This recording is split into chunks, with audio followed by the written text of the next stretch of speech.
Vertiente de Opinión, un programa producido por el periodista Mario Emilio Pérez. Saludos amigos de Vertiente de Opinión. Nos da mucha satisfacción tener con nosotros aquí hoy como invitado al ingeniero geólogo Osiris de León, un hombre con una enorme vocación de servicio. Él se adscribe a aquella máxima que dice que el que no vive para servir, no sirve para vivir. Así que si es por eso, durará 100 y pico de años, porque es un hombre de gran vocación de servicio. A veces lo escucho en un programa en horas matinales, luego lo escucho en horas de la tarde y luego lo escuchaba, porque ya ese programa cambió de horario, a las de 10 a 12 de la noche, pero ahí no para la cosa. Yo me imaginaba, como la mayoría de la gente, que tenía un buen salario, no cobraba. Y eso me recuerda a uno de los hombres más nobles que yo he conocido. Fue el ingeniero Julio Ernesto Ravelo de la Fuente, musicólogo. Y él daba unos cursos de educación musical en el Teatro Nacional y a veces en otras instituciones. Y yo le decía, don Julio, como era muy acucioso y demostraba un enorme conocimiento, era músico, ¿no?, sobre el arte, ¿verdad?, la más completa de las artes, de las bellas artes, como es la música. Pensé que cobraba y no, y yo le dije, caramba, no te pagan. ¿Y por qué no te pagan? Y él dijo, no, yo exigí que no me pagaran. Yo digo, pero ¿y por qué? Y me dice, porque cuando lo tuviera como una obligación, no sería para mí lo que es en la actualidad, una diversión. Y ese es el caso, parece, de Osiris de León. Vamos a hacer una breve pausa para iniciar la conversación con este hombre para quien la ciencia de la geología no tiene secretos. Volvemos.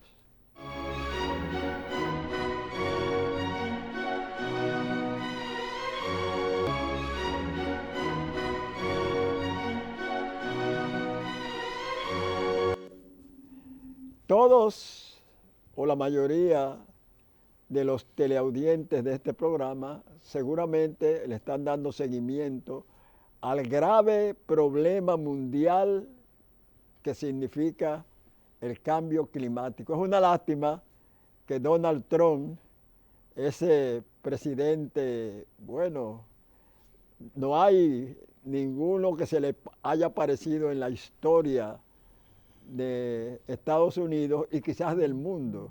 Es un atípico gobernante. Dice que no, que Estados Unidos no se va a involucrar, por lo menos mediante su jefatura, en esa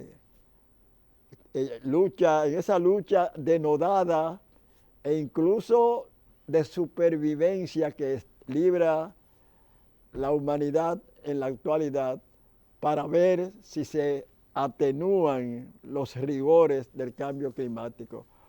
Osiris, ¿hay alguna posibilidad de que esos vaticinios lúgubres que se han hecho acerca de el calentamiento del globo terráqueo se produzca? Mira, eso tiene dos respuestas, Mario. La primera respuesta es que si el ser humano no cambia los patrones de la vida de hoy, entonces vamos hacia allá. Pero si reflexionamos a tiempo y cambiamos los patrones, entonces podemos frenar el calentamiento global porque es de origen antropogénico. Y es ahí donde la ciencia se divide en dos grupos. Grupos que te dicen, mira, el calentamiento global es natural porque ha ocurrido en el pasado. Y tú le respondes desde el punto de vista científico, cierto, ocurrió en el Cretácico, pero fue fruto de una actividad volcánica excesiva que no es el caso de hoy. En el caso de hoy, Mario, el calentamiento global se debe a un desarrollo industrial que ha dependido fundamentalmente de combustibles fósiles. Petróleo, carbón, gas, que emiten dióxido de carbono que se ha ido concentrando en la atmósfera. Cuando tú chequeas los niveles de dióxido de carbono en la atmósfera y chequeas las temperaturas, vas a encontrar que las curvas van paralelas y van subiendo. Antes de 1950, tú tenías una concentración normal de dióxido de carbono en la atmósfera. A partir del momento del desarrollo industrial, que todo el mundo comenzó a depender del petróleo, comenzó a subir en la atmósfera el nivel de CO2 y al día de hoy tenemos 410 partes por millón, un nivel excesivamente alto que impide que parte importante de la radiación solar que entra cada día vuelva a salir y esto se va calentando. Pero esa no fue la única causa. Hay una segunda causa que a veces pasa desapercibida ante el ciudadano normal. Y es que a nivel global desmontamos cerca del 75% de la cobertura forestal. ¿Y qué tiene que ver la cobertura forestal con el calentamiento global? Sencillo. Desde antes de que el ser humano existiera sobre el planeta Tierra, el árbol había aprendido a captar y a sintetizar el dióxido de carbono. Fíjate que cuando tú fuiste a la escuela primaria, te enseñaron que de día, cuando tú estabas cerca del árbol, el dióxido de carbono que tú exhalabas lo tomaba el árbol y el oxígeno que el árbol exhalaba lo tomabas tú. Y que había una sincronización armónica exquisita entre el ser humano y el árbol. Porque cuando el oxígeno se multiplicó en nuestra atmósfera, fue gracias a que el bosque estaba permanentemente captando CO2 y convirtiéndolo en oxígeno. En la medida en que tú desmontaste a nivel mundial el 75% de la cobertura forestal, perdiste un 75% de capacidad de atrapar CO2 y convertirlo en oxígeno. Quiere decir que hiciste dos cosas como sociedad que son erróneas. Aumentaste la cantidad de CO2 que tú produjiste artificialmente utilizando combustibles fósiles y redujiste el atrapador natural del CO2 que hacía su papel de convertirlo en oxígeno. Por eso, si tú reviertes de nuevo esa ecuación, puedes tener una solución. ¿Qué implicaría revertirlo? Obligatoriamente reducir las emisiones de dióxido de carbono. Y segundo, obligatoriamente repoblar el bosque. En la medida en que tú puedas duplicar la extensión forestal global en todo el planeta y en la medida en que tú bajes a la mitad las emisiones de dióxido de carbono, tú vuelves al equilibrio. Y una vez que tú vuelvas al equilibrio, ya no sube la cantidad de CO2 en la atmósfera y al no subir la cantidad, entonces comienza de manera natural a reequilibrarse la temperatura en el planeta. Por eso tuviste esta ola de calor que golpeó a Europa, temperatura en Francia, en la zona de Montpellier, de 45.9 grados Celsius, nunca vista en Francia. Tienes actualmente en este verano en Alaska, sobre todo en la capital de Alaska, que es Anchorage, temperatura de 32 grados Celsius, lo que quiere decir que tú no creerías, ni nadie creería, si alguien le dice que en este verano en Alaska está haciendo más calor que en Santo Domingo, o que en Puerto Rico, o que en Haití. Tú dices, no, eso es imposible, porque desde niño yo conozco que Alaska es una zona fría donde viven los esquimales y que viven en una casita de hielo, en un iglú, de tanto frío, y que ahí es donde andan los osos polares que caminan en el hielo, y que por ahí hay zonas de hielo permanente. Entonces tú no me puedes decir a mí que una zona de hielo permanente de repente tiene una temperatura más cálida que en Santo Domingo. Pues sí, en este verano del 2019 la temperatura subió a 32 grados Celsius en Anchorage. Temperatura récord histórico. Pero Miami tuvo un récord histórico en el mes de junio. Nunca Miami había tenido un junio tan caluroso. Y en California el calor era tan severo que en la costa los mejillones se calcinaron, murieron todos por las altas temperaturas. Cuando tú te vas al resto de Europa, te vas, por ejemplo, a la península ibérica, tuviste un récord de calor. Te vas a la zona de Checoslovaquia, te vas a Austria, te vas a Viena, tienes récord de calor. Te vas aquí en el Caribe. Cuba tuvo hace 2 semanas un récord de calor en la zona de Granma. Cuba nunca había registrado temperaturas por encima de 39 grados Celsius en la estación meteorológica de Granma. ¿Y cuál es el temor de la comunidad científica, Mario? Que este problema, como va a seguir subiendo, implica que, y a esto hay que prestarle mucha atención porque esto es muy serio, para el 2050 la temperatura en Madrid será como la temperatura que hay hoy día en el desierto de Sahara, en la zona de Marrakech. Y que la temperatura en Londres, capital de Inglaterra, va a ser como la temperatura que hay hoy día en el sur de Madrid. Quiere decir que hacia el norte la temperatura va a ir subiendo tanto que en zonas que están por encima del trópico tendremos temperaturas tropicales. Y esto es terrible para la salud, para la flora, para la fauna y para las reservas de agua. Porque cuando tú a una persona hipertensa o con una cardiopatía la sometes a una ola severa de calor, tú puedes tener miles de muertes simultáneas por altas temperaturas en zonas donde la gente nunca estuvo acostumbrada a altas temperaturas. Y entonces ahí es donde viene una de las dificultades del ser humano. Y es que el ser humano, al igual que las especies, animales y vegetales, se adaptan a los cambios de presión y temperatura, pero necesitan un tiempo. Si tú bruscamente traes un esquimal a vivir aquí al Caribe, se te muere de calor. Y si tú, a una persona de aquí, de eso que está en la Duarte con París vendiendo cartera, te lo llevas con la ropa normal que él tiene aquí a Alaska, se te muere del frío. Entonces, el ser humano, así como las especies animales y vegetales, necesitan un tiempo para aclimatación, para adaptación. Y con estos cambios bruscos de temperatura vamos a tener serios problemas. Y por eso la Organización Mundial de la Salud está muy preocupada porque estos efectos van a producir estragos en la sociedad a nivel global.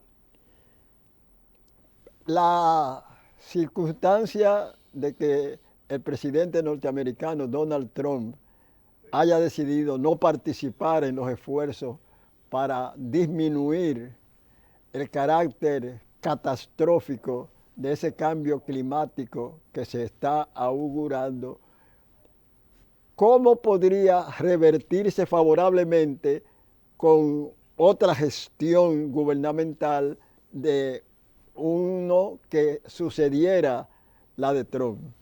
Muy sencillo. Cambio de color partidario. Tú que estás muy familiarizado con la política dominicana, tú sabes que los dominicanos somos en la política y en la pelota muy sectarios.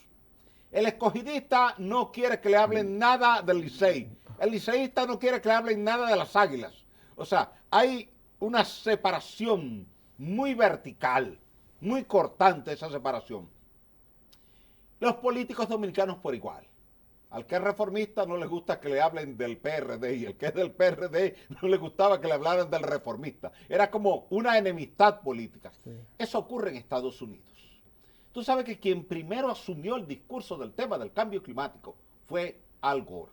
Y Al Gore gana un premio por esto, por plantearlo. Prepara un documental que circula a nivel global en todos los idiomas, la gente lo asume y desde ese momento los republicanos han entendido que el tema del cambio climático es un discurso demócrata y que si ellos asumen el discurso del cambio climático o avalan el discurso del cambio climático, le están dando ganancia de causa a los demócratas y que ellos son republicanos. Y que el papel de los republicanos es lo contrario, es negar el cambio climático, aunque sea una realidad. Y ellos saben que es una realidad. Han vivido la realidad. Fíjate tú que cuando el huracán Sandy golpeó a New York nunca se había visto con un huracán como Sandy en octubre del 2012, todavía Barack Obama era el presidente. Obama vuela inmediatamente de Washington a New York 45 minutos de vuelo, llega allí, ve el desastre, ve las estaciones de tren en downtown inundadas, las estaciones del tren 1, del tren 2, del tren 3, del tren J, del tren M, del tren L, todo eso que todo el que conoce Nueva York sabe bien esa parte baja, por eso se llama downtown, la parte baja del pueblo allá abajo, esa parte se inunda y todo se inundó. Barack Obama le dice a la prensa, señores, tenemos que reconocer que el cambio climático es una realidad. Y eso hace que Barack Obama asuma el liderazgo de la reunión de la COP21 en París. Él es el que convoca, él es el que dirige los paneles y él es el que establece las conclusiones de la COP21. Sale del poder, entra el nuevo presidente, Donald Trump, y Donald Trump entiende que con este liderazgo global que ha tenido Barack Obama con el tema del cambio climático, en seguimiento a aquel liderazgo que había tenido Al Gore como vicepresidente de Clinton, que este tema del cambio climático es estrictamente tema demócrata y que los republicanos no pueden, como dicen los políticos dominicanos, hacerle el coro. Fíjate tú que fuiste estudiante de la UAS, tú sabías bien que en la UAS se decía, nosotros no podemos hacer coro con el discurso del enemigo, porque estamos coincidiendo con el enemigo, y cuando usted coincide con el enemigo debe revisarse. Acuérdate que eso era una máxima, que si usted coincide con el enemigo, usted tiene que revisarse, porque entonces usted está equivocado. Eso es lo que está entendiendo el presidente de Estados Unidos, que si coincide con su adversario político, que es el demócrata, entonces le está dando popularidad a los demócratas y que evidentemente la población va a decir, bueno, pero si hasta los republicanos reconocen la validez del discurso de los demócratas, entonces votemos por los demócratas y no por los republicanos. Y al final se traduce en una lucha política, no ambiental. Y el tema ambiental es un tema científico, no político. Por tanto, es necesario que se desmonte ese vínculo entre política y ciencia y se vea que ciencia es ciencia y la ciencia no es demócrata, no es republicana, no es nada, la ciencia es ciencia y que hay que proteger la población. Por tanto, se producirá una de dos cosas. O en algún momento, fruto del impacto directo del cambio climático sobre Estados Unidos, y tú lo viste con Harvey, el huracán Harvey, en la última semana de agosto del 2017, entró a Houston y destruyó a Houston. Nunca en la vida Houston había vivido la inundación que vivió con el huracán Harvey.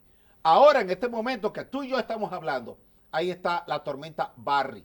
Y Barry tiene 3 días casi estacionaria en el Golfo de México, inundándote a Luisiana, a New Orleans, a Lafayette, toda esa zona inundada. Todo esto es fruto del cambio climático. La gente a veces no lo quiere entender. Entonces yo creo que a la larga, el presidente de Estados Unidos, Donald Trump, su equipo tendrán que reconocer ante la sociedad que el cambio climático es una realidad y que eso no es propiedad de los demócratas, sino que es un tema climático, es un tema global, es un tema universal y que en la medida en que el ser humano asume la realidad del cambio climático y comienza a reducir sus emisiones de dióxido de carbono y a repoblar el bosque que es capaz de atrapar el dióxido de carbono, en esa medida volvemos al equilibrio de la cantidad de dióxido de carbono en la atmósfera y el planeta se recupera solo y entonces ya ahí evitaríamos eso que tú ves como una amenaza global, una amenaza a la salud, una amenaza a la flora, una amenaza a la fauna, una amenaza a la seguridad alimentaria. Hay especies agrícolas que no te aguantan 1 grado de temperatura por encima porque no se da. Ejemplo, ve y siembra papa en Montecristi, no se da. ¿Por qué? Porque la papa es de clima frío. Entonces, el día que el calentamiento global te afecte zonas como Constanza o como San José de Ocoa, ya tú no vas a poder producir papas ahí, porque el calor no te va a dejar que se produzca la papa. Entonces, eso nos puede crear una amenaza universal y es necesario que en aras de garantizar la seguridad alimentaria, en aras de garantizar la salud del ser humano, en aras de garantizar que se mantenga equilibrado el esquema climático a nivel universal, nosotros hagamos las dos cosas simultáneamente. Reducir nuestras emisiones de dióxido de carbono, eso quiere decir consumir menos gasolina, menos gasoil, menos carbón, menos gas y al mismo tiempo reforestar más. Y en el tema de la reforestación yo he planteado, y quiero aprovechar para compartirlo contigo, que los gobiernos, no solamente aquí en el país, en todas partes del mundo, le den incentivo al sector privado, a las empresas.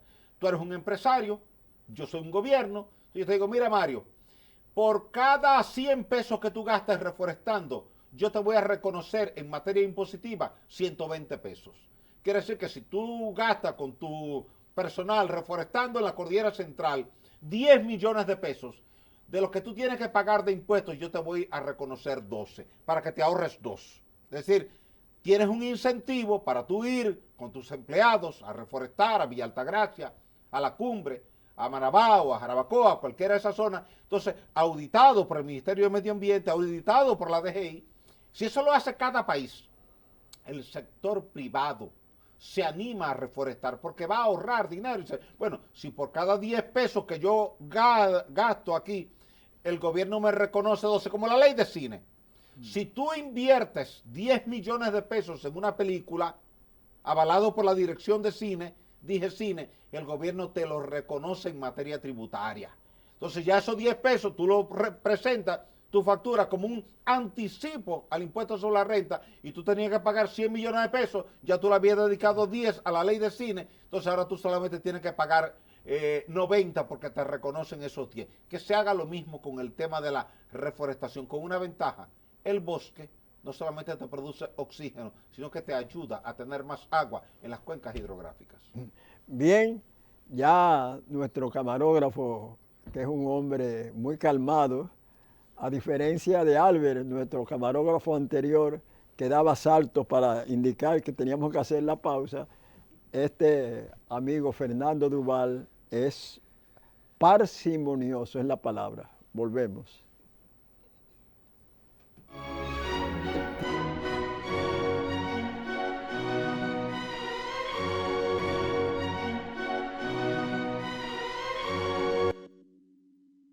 Continuamos este interesante diálogo con el ingeniero geólogo Osiris de León, una autoridad en su área. Y fuera de cámara, yo, ¿verdad? Que no soy un experto en geología, ni mucho menos, le dije, caramba, recordé un artículo en la revista Selecciones hace más de 10 años que decía, fuerza para el futuro y para todo vendrá del sol. O sea, la energía solar iba a sustituir en principio al petróleo como fuerza energética. Y él me dijo, sí, ese es un tema que podemos tratar. Entonces, el hombre conspira contra sí mismo, porque si no dedicara tantos recursos a la industria bélica y gran parte de esos recursos los dedicara a la medicina, ya el cáncer hubiera estado conjurado, erradicado. Es así, Mario, tienes toda la razón. Mira, nosotros vivimos en un planeta donde todo está equilibrado, comenzando con la energía. Fíjate tú que antes de que nosotros comenzáramos a utilizar combustibles fósiles, primero el carbón y después los derivados del petróleo, el propio ser humano necesitaba el sol diariamente para energizarse a sí mismo. Fíjate que no es lo mismo cuando tú tienes 15 días acostado en tu casa sin coger sol y tú te mejoras y sales a caminar y tomas un poco de sol, tú ves cómo tu organismo sintetiza esa energía que viene en la radiación solar. Cuando tú tomas, por ejemplo, un desierto como el desierto de Sahara, que tiene 9.2 millones de kilómetros cuadrados, es del tamaño de Estados Unidos completo. Ahí todo lo que tú tienes es radiación solar con temperaturas por encima de 50 grados Celsius. Solamente aprovechando el desierto de Sahara, tú puedes producir energía para el planeta completo. Para el planeta completo. Sin tener que utilizar el desierto de Arizona, el desierto de Atacama que está en Chile, el desierto de Gobi. No. Solamente utilizando la extensión superficial del desierto de Sahara. Recuerda que la energía mueve al mundo. Y cuando los árabes se dieron cuenta de que la energía mueve el mundo y que en el subsuelo ellos tenían suficiente energía fósil, entendieron que eso era lo que había que priorizar. ¿Y para qué voy a usar el sol o a desarrollar tecnologías solares? Porque si hay un producto que yo puedo comercializar y el sol yo no lo voy a poder comercializar porque es libre, le llega a todo el mundo, entonces vamos a priorizar esto y vamos a detener la investigación científica en materia de aprovechamiento de la energía solar. Sin embargo, cuando las reservas de petróleo se agoten, tú vas a ver que todo, absolutamente todo, va a funcionar con energía solar. Tan simple como tú coger tu auto y ponerle encima en el techo de tu auto paneles solares para procesar la energía, esa energía fotovoltaica, mover tu motor y tú no tener que utilizar combustible para ir de aquí a Santiago, ni tener que pararte a recargar en una estación eléctrica para la batería. Va a llegar un momento en que el motor de tu auto se va a mover directamente con la alimentación solar que va a estar recibiendo y va a tener evidentemente un acumulador para los horarios nocturnos, cuando tú no tengas radiación solar. Pero el día que tú puedas aprovechar el sol, y hemos ido avanzando, pero muy lentamente, si tú sobrevuelas Santo Domingo, mayormente Santo Domingo Oeste, y sobrevuelas Santiago, mayormente Santiago Este, tú vas a encontrar que la inmensa mayoría de industrias y de zonas francas están techadas ya de paneles solares. Hay centros médicos en Santiago que están techados de paneles solares y que ya su energía total es 100% solar. Y no solamente eso, sino que le venden energía al sistema. Ellos, al tener paneles solares que le permiten producir más energía que la que consumen, tienen un contador de doble tiro. Y ese contador de doble tiro permite que cuando tú estás produciendo más energía que la que tú estás consumiendo, el excedente entra al sistema, al CENI, al Sistema Eléctrico Nacional Interconectado. Y entonces ya tú le estás vendiendo al sistema y ahora en lugar de tú pagar una factura eléctrica, te paga la EDE una factura a ti. Es decir, aquí hay empresas que se desconectaron de las EDEs hace tiempo en materia de pagarle, sino que las EDEs le pagan a ellos por la energía que ellos le están aportando al sistema. Va a llegar un momento, no más allá de 20 años, donde más del 75% de la energía global que se va a estar consumiendo a nivel universal va a ser energía solar. El sol está ahí, está para todos, y tú tienes en zonas tropicales como esta, en verano, 12 horas de radiación solar. El mayor pico de tasa de radiación solar tú lo tienes entre 11 de la mañana y 3 de la tarde. Ahí tú produces suficiente energía. La tecnología de acumuladores se está desarrollando de manera extraordinaria. Hoy día tú utilizas las baterías de litio. La zona norte de Chile y algunas áreas de Bolivia son las mayores productoras de litio en el planeta y el litio se está utilizando hoy día como acumulador. Pero hay en desarrollo tecnológico acumuladores de mayor capacidad que el litio, lo que quiere decir que en poco tiempo tú podrás tener algunas baterías tan chiquitas como la de tu reloj, aquellas pilitas que tú comprabas para tu reloj, que te podrán dar energía para tu auto por 3 días, 4 días, por la gran cantidad acumulada. Recuerda que siempre se decía, cuando tú eras estudiante y yo era estudiante, que en una moneda de 1 centavo, molecularmente, tú tienes suficientes átomos como para que si tú rompes esos átomos, tú puedas tener energía atómica suficiente para iluminar durante 1 año una ciudad como Santo Domingo. Quiere decir que en la medida en que el ser humano vaya aprovechando otras fuentes de energía, tendremos energía suficiente para cubrir todas las necesidades básicas sin tener que acudir a los combustibles fósiles, que como son hidrocarburos, carbono, hidrógeno y oxígeno, entonces la asociación de átomos de carbono con átomos de oxígeno te da ese dióxido de carbono, que es un átomo de carbono, 2 átomos de oxígeno, que tiene la particularidad de bloquear la salida de la radiación solar al final del día y en consecuencia el planeta se ha ido calentando. Quiere decir que en la medida en que reduzcamos el consumo de combustibles fósiles, vamos a reducir la cantidad de CO2 y en la medida en que aumentemos la cobertura forestal, tendremos más CO2 atrapado y volveremos al equilibrio. Quiere decir que ahí, cuando tú combinas eso con el uso de la energía solar, entonces ya no tendremos problema.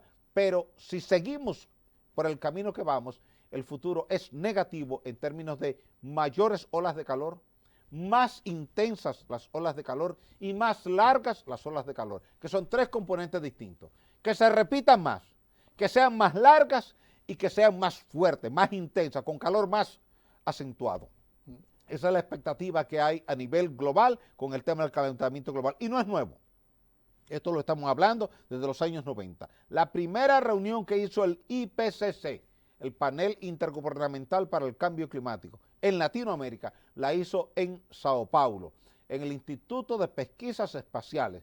Y en ese entonces yo era consejero científico de la Comisión Nacional para el Medio Ambiente y fui a representar a la República Dominicana en aquel foro. Ayudé a cambiar algunos de los estándares, sobre todo el de la contabilidad de la emisión de CO2 en la industria cementera, porque ellos habían traído un modelo que era a partir del consumo de cemento de un país, y yo le demostré que el CO2 no se produce en la etapa final del cemento, sino en la etapa primaria del cemento, que es en la etapa de clinkerización. Cuando usted toma la piedra caliza y la calcina a 1500 grados Celsius, ella elimina el CO2, y que es ahí en esa etapa donde está el CO2. Y que como hay países que producen 2 veces, 3 veces y 4 veces más clinker que cemento, porque lo que hace es que exportan el clinker como materia prima, y que había países, como era República Dominicana en ese momento, que no estaba produciendo clinker, sino que lo importaba de Siria, de Turquía, de Venezuela y de Colombia,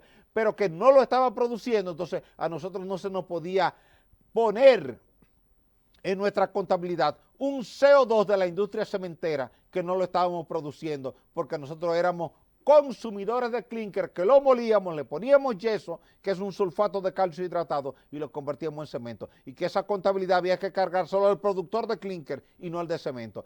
Y los científicos de Naciones Unidas que estaban presentes dijeron, sí, el dominicano tiene razón, es así, tenemos que cambiarlo. No lo pongamos por la cantidad de cemento producido o consumido por un país, sino por la cantidad de clinker producido en el país, y se cambió el estándar. Quiere decir que desde el 93 ya estábamos tratando a nivel de Latinoamérica con el IPCC el tema del cambio climático, y tal y como se planteó en aquel entonces ha ido ocurriendo en materia de incremento del CO2 en la atmósfera e incremento de las temperaturas de forma paralela al incremento del CO2.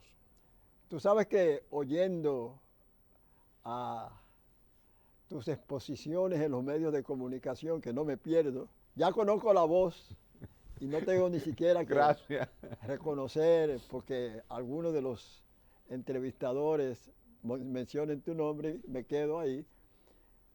Concomitantemente se produce con tus conocimientos geológicos y por tu instrucción, yo diría que totalitaria en cuanto a lo integral, que es lo relativo al cambio climático, eres un defensor del medio ambiente y por ende ecologista. Sí, así es.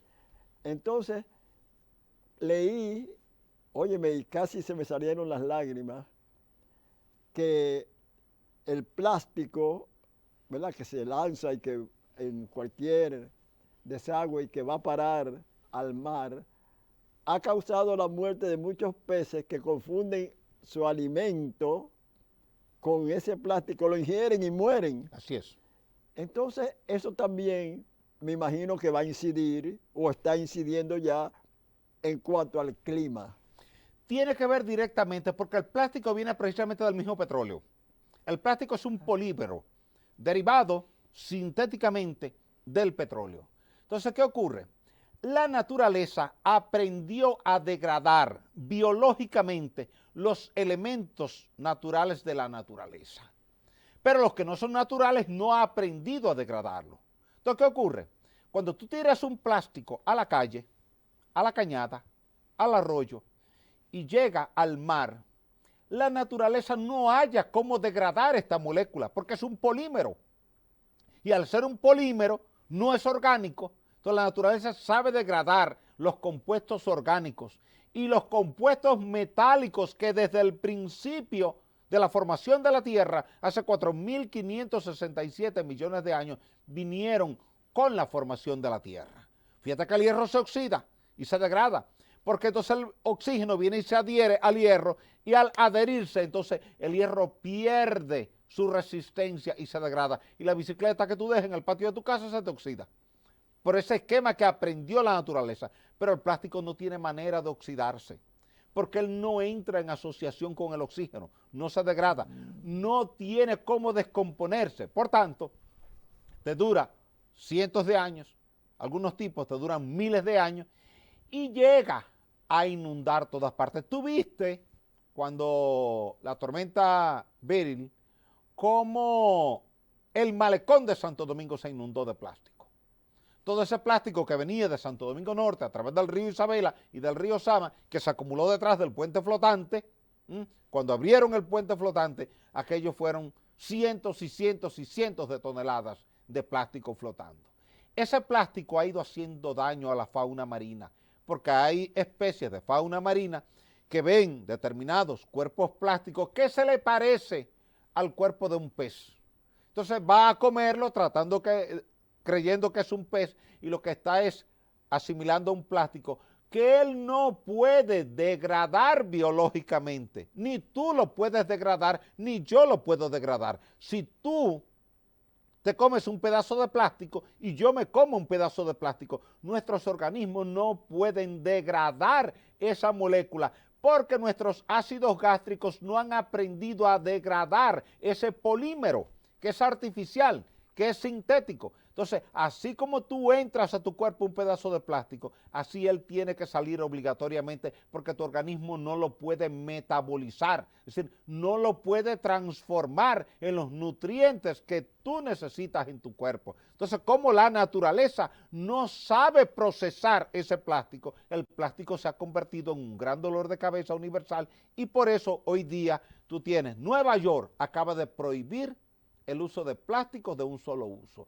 Ya tú no vas a ir a un McDonald's, a un Burger King, a un Kentucky, a un Wendy, y te van a servir las cosas en plástico, porque no. Igual en Europa. Yo estuve hace 2 meses en Austria. Fui a una reunión de la OIEA, la Organización Internacional de Energía Atómica, que tenía un seminario mundial sobre el tema de transporte de sustancias radioactivas, sea por uso nuclear, como en plantas nucleares, o sea por uso médico, uso radiológico. Tú sabes que en la medicina hoy día se utilizan mucho los elementos radioactivos, sobre todo para el tratamiento de cáncer, o para la radiografía. Cada vez que te hacen una radiografía, es rayos X, es radiación que están emitiendo. Entonces, había un evento, y entonces a mí se me seleccionó para que fuera a representar la República Dominicana. Y el mismo día que llegué, crucé al frente a un pequeño supermercado que había para comprar frutas, vegetales, y el empleado, el despachador, me dice, ¿quiere una bolsa para llevar esto? Yo le digo, sí. Entonces, me la cobra, pero me entrega una bolsa de papel. Y ahí es que me percato en la etiqueta que tiene la bolsa de papel, que está prohibido ya en Austria el uso de bolsas plásticas en los supermercados. Te la dan de papel, pero te la venden, te la entregan. Te preguntan si tú la quieres, por si tú quieres llevar la tuya o si no la necesitas. Quiere decir que en Europa ya no se está utilizando el plástico. Aquí en Estados Unidos ya Nueva York comenzó, California está comenzando. En poco tiempo tú vas a ver que Centroamérica y el Caribe, ya aquí hay un acuerdo entre el Ministerio de Medio Ambiente y los supermercados para reducir el uso de fundas plásticas en los supermercados. Viste que ya la hotelería no va a estar usando el calimete, porque es plástico y es de un solo uso, porque a nadie se le ocurre tomar un calimete y después que lo usa, lavarlo y volver a usarlo. Entonces, se está comenzando con los plásticos no reusables, aquellos que son de un solo uso. El que es de un solo uso, no, prohíbelo por ley. por reglamento, por normativa, por resolución, por directriz, por lo que sea, pero prohíbelo. Entonces, estamos caminando ya a un mundo que quizás en 10 años ya tú no vas a estar viendo plástico, precisamente por ese terrible daño que el plástico le ha hecho a la fauna marina, pero que nos ha hecho a todos nosotros en el medio ambiente.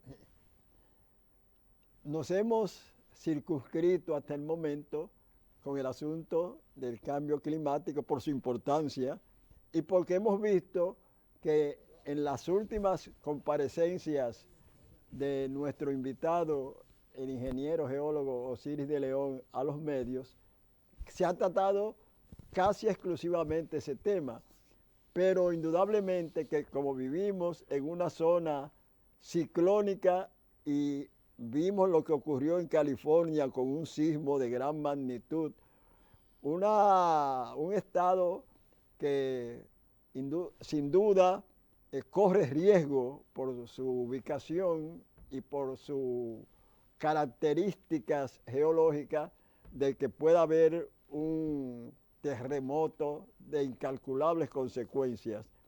Entonces, Osiris, ¿cómo está el peligro sísmico para nuestro país? Porque tuvimos un sismo que excedió, ¿verdad?, los 6 puntos algo en la escala de Richter. Y eso no puede augurar, aunque las sucesivas réplicas, que fueron muchas posteriores, de acuerdo a lo que dicen ustedes, los geólogos, le va quitando posibilidad de un cataclismo de gran magnitud por esa causa. Mira, Mario, el tema es interesante. Y tú has comenzado con el mejor ejemplo, California. En California, en el momento en que tú y yo estamos haciendo este programa, y en el momento en que ustedes están viendo este programa, hay pánico.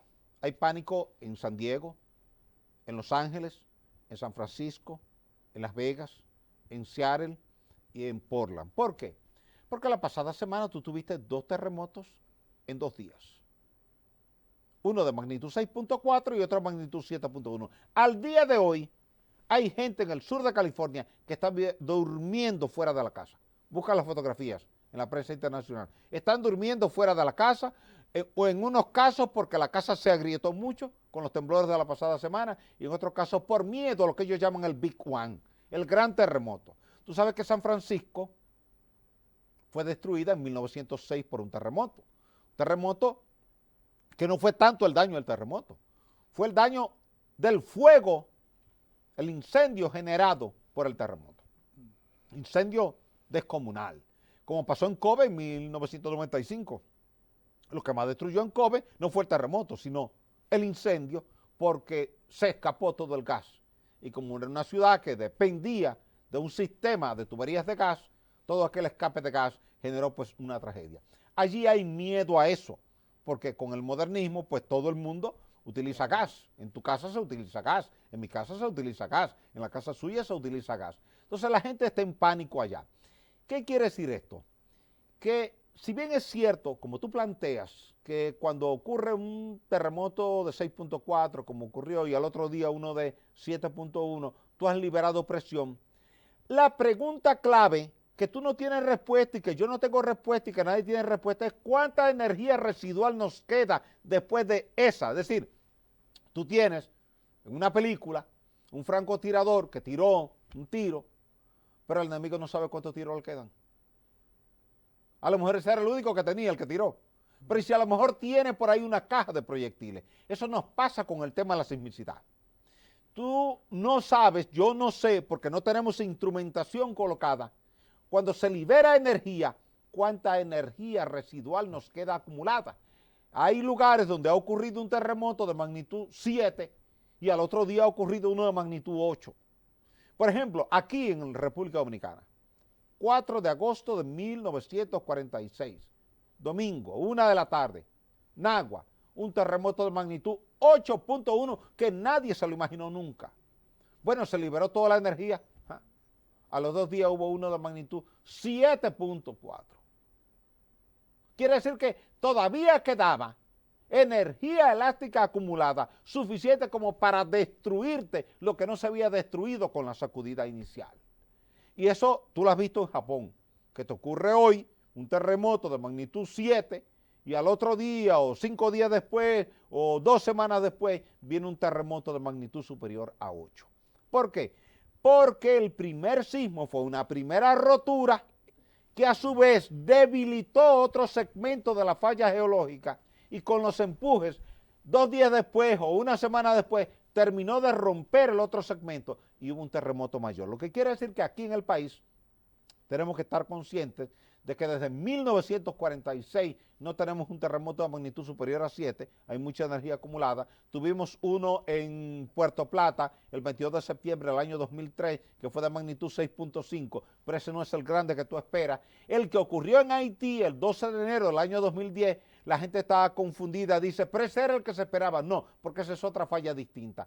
Y cada falla geológica tiene su propio mecanismo de acumulación de energía y genera sus propios terremotos que no tienen nada que ver con los terremotos que te generan otras fallas que haya en la misma región o en el mismo país. En consecuencia, los geólogos lo que hacemos es que vemos la cantidad de energía que hay en cada falla geológica y el potencial que podemos tener ahí de un próximo gran terremoto en esa falla. Y aquí, ciertamente, en la costa norte, tenemos suficiente energía acumulada como para que se produzca un gran terremoto, pero al mismo tiempo en la costa sur, en el Mar Caribe, en la falla que delimita el borde norte de la trinchera de los muertos, tenemos suficiente energía acumulada como para un gran terremoto en cualquier momento, como también en la franja entre Barahona y Asua. Tú sabes que Asua fue destruida en 1751 por un terremoto que tuvo el epicentro ahí entre Barahona y Asua, en esa zona donde la falla de Enriquillo, que es la misma que produjo el terremoto de Haití el 12 de enero, genera una curvatura, y en las curvaturas es donde se producen los terremotos más grandes, porque está más plegado, hay más presión acumulada, y cuando rompe es devastador. Y ahora, basculando hacia otro fenómeno frecuente en estas latitudes, como son los ciclones, las tormentas, el huracán de San Zenón, como se le nombró aquí, aunque creo que fuera el huracán Etzel, algo así, en el 1930, recién instalado en el gobierno Rafael Leonidas Trujillo Molina, causó estragos. Sin embargo, los últimos ciclones que han pasado, sobre todo por aquí, por el Distrito Nacional, la gente, usted lo ve, que hasta siguen jugando dominó a veces cuando pasa la parte más fuerte del huracán. ¿A qué se debe eso? Se debe a 2 razones, Mario. Primero, para 1930, agosto, cuando vino San Zenón, que vino a darle la bienvenida a Rafael Leonidas Trujillo, tenía 15 días Trujillo de instalado en el poder. Cuando llegó a San Zenón, las casas eran frágiles.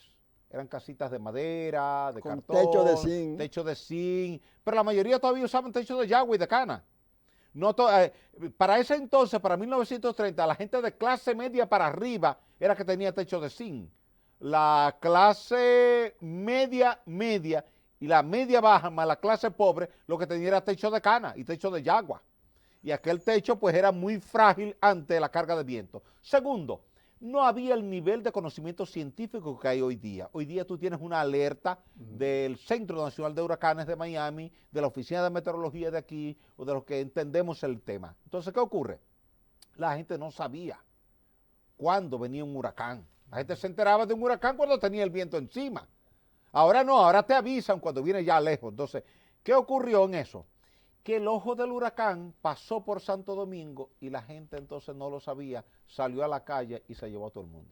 Bueno, tú sabes lo que ha pasado contigo, para que tú veas que hasta lo bueno a veces se convierte en problema.